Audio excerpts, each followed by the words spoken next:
Oo. Bakit? Bakit ka umiiyak tuwing nakakarinig ka ng Christmas song? Ayun na naman kayo, ha? Pasko ka? Hindi kasi, ang lagi kong sinasabi, actually, sino naman pa si Muno nito? Ang Pipito na naman, ano? Sila Bitoy, ano? Kasi, Pinapayakan kasi sa Pipito Manaloto. Pag tutugtugan nila ako, di ba, kuya? Magtutugtog na agad yan ng, di ba, Lips? Okay, you're saying? Ng Give Love on Christmas Day, ganyan. Kasi naaalala ko lang na, noon, nung bata ako, napakasimple lang ng buhay sa Cebu.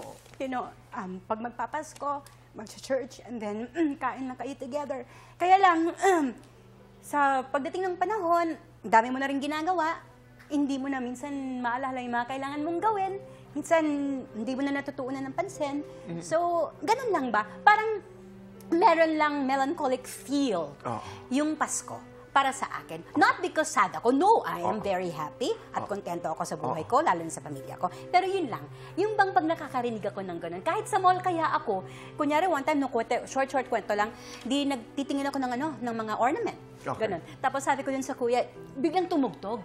Yung kay Tito Joe Marie naman. So, nagtitingin akong ganun sa ko. Tapos whenever, sabi ko, kuya, sabi ko dun sa kuya, may malalaki po bang bola na ganito? Tapos sabi niya, ano po, okay lang po ako, kuya, pero may malalaki po ba nito? Ganon.